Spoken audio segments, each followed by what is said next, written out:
Welcome back to GameScoop, coming to you from Gamescom in Germany. Whoa. Now we're going to talk about some of the biggest games of the show, some of our favorite games of the show. Yeah.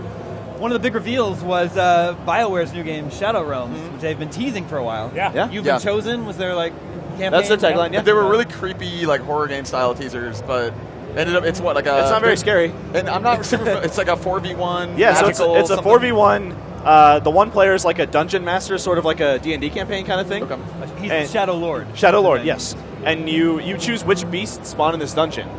And then you're invisible floating around, and you can inhabit any of the beasts and then attack the 4 other players with that character. It's, it's an interesting game. It seems like it's very different for BioWare. From but literally anything else. When I got the demo, he kept saying it. Everything you would expect from a BioWare game is in here.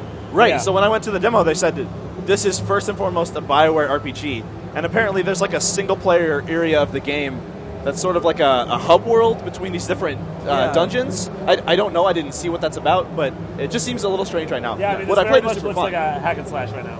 I mean, this is my first time seeing footage. It looks like Hogwarts. It looks awesome. It looks like Harry Potter. Yeah, it's weird. Well, So she's wearing a hoodie, though, right? Like, it's Yeah. a weird The other mesh. guy's wearing a shirt Sure. and tie. It's it a takes we- place in modern day, but the modern day characters get pulled into the Shadow Realm. Okay, that makes Right. sense. Yeah. But yeah, it's really fun. As the Shadow Lord, you can say, okay, it looks like in this dungeon this is a choke point, so I'll set up a spike trap here. So it reminds me of like Orcs Must Die. A little bit, yeah. a little bit Sure. like Or that, sort of a little bit like Fable Legends, too. I mean, it's Yeah. one of those... There are, like, specific phrases that I will just trust will be a good game. It's like the pedigree of, like, BioWare RPG is one of those where, like, yep, I will at least play this Sure, and try it. sure. And it's like, I even like that Sonic game on DS. Like, I I feel like... completely forgot they did Yeah, that. the Brotherhood, whatever, Yeah, that's crazy that they made that game, actually. You point out that 4v1 seems to be an emerging trend. We got Evolve, of Absolutely. course. So Evolve, sort of, not the first 4v1 game, but No, sort of but- credited with like that recent. It's got its hashtag. Yeah, that's its hashtag 4v1. 4v1. Then there's the Shadow Realms from BioWare, Yeah. and then I saw Dying Light, and the demo was just Yeah, normal there's a zombie new parkour, mode. whatever. Yeah. And as we got to our extraction point, another player invaded us. Yeah. And it becomes a 4v1 against a super powerful zombie that is way faster than you are. Yeah. It's just a thing that people have latched onto, sort of with like MOBAs. That's Sure. a lot of games are picking up MOBA elements, and now Yeah, it we're seems to be. seeing Yeah, here we go. Dying Light here. Yeah, the zombie can destroy you one-on-one, but you weaken its stamina with like flashlights, and you have to you can kill it once it's a little weak and buy some time before it responds. Yeah. It's just sort of a neat thing. Like I didn't expect Evolve That is guy's cool, great. but I didn't expect Yeah. it to come out of nowhere and Yeah. like here, here's all these things that do that. We're living in the age of 4v1, boys. What an age to live in. Future, flying cars and 4v1s. Marty, what games stood out to you at the show? So many games. Okay, the games I knew I was going to dig coming into it. Ori and the Blind Forest. Revealed at E3. Revealed at E3. It's that gorgeous 2D Metroidvania coming to Expo. That sounds like a Marty game. It's absolutely a Marty game. So we knew at E3 that it was gorgeous, that it was going to be emotional. The trailer was all like amazing music, and it's like, oh, something sad's going to happen, and a little animal's going to die at some point. You were choking back. But the thing that really stood out to me here is that the game, like the gameplay itself, is awesome and tough and deep. And so what they showed here was sort of a new platform mechanic where it's called the bash system.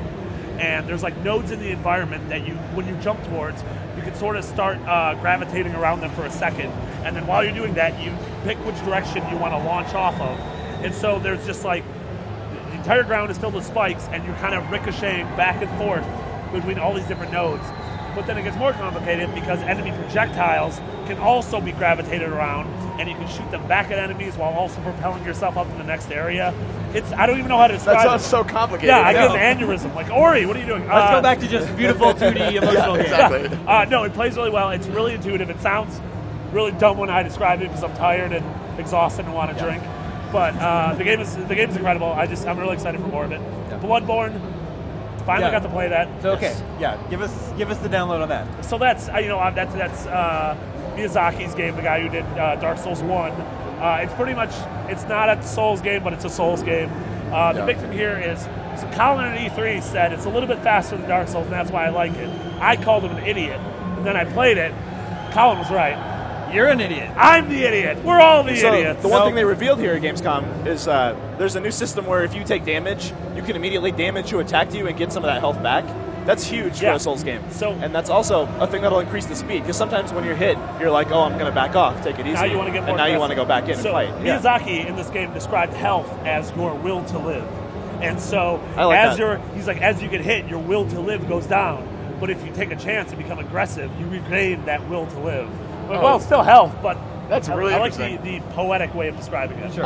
I think seeing more gameplay now. So before the E3 reveal, there was like leaked gameplay, and that leaked gameplay was really interesting and different. And I thought it was a little more than even what they showed at E3. I think now what they showed here seems to be closer to that. I think it's like a little more of that like crazy, fast-paced, like Souls, but with like a little more energy to it, or maybe energy is the wrong word, but like the pace is very different. Yeah, it's more of an aggressive game than a contemplative game. Also, I'm just a big fan of shotguns, like blunderbuss Yeah, weapons. you got Also that thing. Yeah. that thing is spooky, dog. That is the opposite of Airbud. So like you're, And you also saw Geometry Wars 3. Yes. So Which we don't is have so exciting. It is so exciting. We can't show you B-roll right now Nope. because it literally doesn't exist. Take our word for it. Geometry Wars 3 is by a new studio called Lucid, but it's all the guys from Bizarre Creations. Oh, good. These I are was the just gonna guys who ask made that. Geometry Wars 1 and 2. It's coming to everything now. It's not an Xbox game. It's Xbox, it's PlayStation, it's PC, it's cross-gen. Is it Wii U? Because Geometry Wars did come to Wii Oh, it did. and DS. Yes, it did. I forgot about that. Yep. And there was like Literally Geometry Wars everything. Touch. We don't talk about that, evidently. And so the thing is, it plays like Geometry Wars, but the levels are 3D shapes. So it's almost like Super Stardust, where the first level was a cylinder. And so what you fire upwards will curve all the way around the cylinder and come back, almost Sphere. like Mario Galaxy. A sphere, yeah. Cylinder is it was resogun. It was a cylinder. Okay. It was a cylinder. Geometry. And the second level was a Nailed peanut. it, buddy. A peanut? A peanut shape. Is this a peanut shape? Okay. I don't know what a peanut is shaped like. And then the third level is an awesome boss level on a cube. But the whole thing is there's 50 different levels, 50 shapes. I know it sounds weird, but there's co-op, there's competitive. 50 shapes. 50 shapes of Geo. are they bringing the because like so Geometry Wars 2, Yeah. Geometry Wars 1 was obviously like the two main modes like the retro and evolved, and then in Geometry Wars 2 we got like Pacifist and King and all that. Are they bringing some of that I back? specifically asked about Pacifist because that's my favorite mode in Yeah, me Geometry too. Wars 2. They said there's going to be 5 returning modes. It sounded like Pacifist is one of them, and 5 new modes. Oh, and wow, It's okay. spread across those 50 levels. Each of the 50 levels has its own leaderboard where, like, when you hop in, if one of your friends beat the score, that level is like a glowing node on a board. It just taunts you. It just taunts you, yeah. It's coming next year. The game already looked gorgeous, sounded gorgeous. I'm trying to wrangle some sort of exclusive footage stuff, so hopefully we can get that soon. Cool. Brian, what did you like in the show? Call of Duty Advanced Warfare. Yeah? Yeah. I'm a big Call of Duty fan. I play every one that comes out for a little bit. But the mobility, the exosuit, you have the jump boost powers and dashes, and it actually makes the multiplayer feel much more different than it has since, I don't know, maybe Modern Warfare 2 for me. Yeah, honestly, Yeah. the just sensation of playing it and controlling that character is really cool. And a lot of people are saying, "Oh, it's Titanfall." It's less Titanfall to me, and more of it feels like a mix between Tribes and Unreal Tournament, which is a really cool mix. The game's a little bit faster. You're much more mobile. There's a lot more options at your disposal. But honestly, and to me, one of the biggest things was they showed off 4 levels, and 3 of them were cool, just kind of standard levels. But one of them was paired with this mode. It was set in San Francisco under the Golden Gate Bridge, Marty. And Which, like, why, can we stop destroying the Golden Gate Bridge? I feel like Everything. the Bay Bridge is like just so sad in the corner. Like, pay attention to me, Does guys. anyone I'm want to under. destroy me? Yeah. I'm perfectly destroyable. But halfway through the level, like, you hear these air sirens and a giant tsunami hits, and so half the level becomes underwater. But it was this mode that was, I think we described it as Quidditch with murder. Yes, so murder exactly. Quidditch, where there's like a single ball in the level and 2 goals. Each team has its goal, and you have to run and get the ball and then get it back to your goal, and you get 1 point if you throw it through the goal and 2 points if you actually physically pull it into the goal. But the whole thing is, so you can't fire when you have the ball, but if someone is running towards you, you can just throw the ball at them. And they have to catch and it. then they have to catch And it. then you kill them. And then they don't have a gun, and then you just shoot them. So it's really interesting. I don't know. I liked it a lot. It's the game's having a lot of fun with itself with that mode. Yeah. And then there's another one where they described it that sounded like a MOBA. They were like, it's multiple lanes, it's good for objectives, and you can activate turrets along the lane. That's MOBA terminology Everything's a stuff. MOBA. Yeah. You guys should make a Yeah. game that's like a MOBA. Whoa. Only one mode is like a MOBA. Relax. Andrew, you guys did show off Claptrap gameplay. That's Yeah. true. Yeah. Which seems awesome. I played that. Yeah? How was Yeah, that? it's really fun.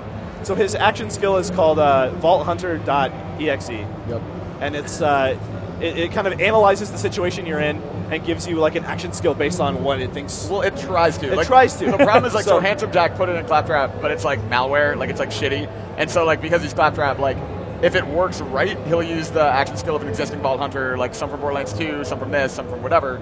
But alternately, it'll do something like he'll wear a rubber ducky costume and the whole team bounces up and down uncontrollably. Or like he'll turn to a pirate ship and shoots to the 1812 Overture. And like there's a bunch of weird stuff. We're really weird.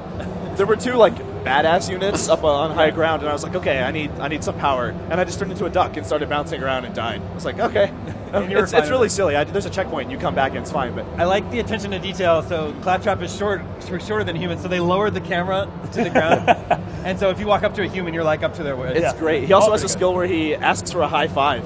And if people give it to you, you get your one team buff, gets and if people buffs. don't, then only he gets the buff. Yes. Yeah.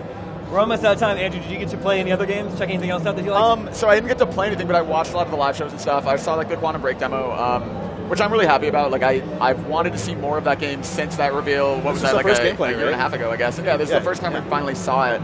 And I'm really impressed. I think, like, honestly, like, I really liked Alan Wake. I trust Remedy. I liked Max Payne back in the day. But, like, this is something very new and refreshing, I think. It just seems really cool, and I think it lives up to that promise.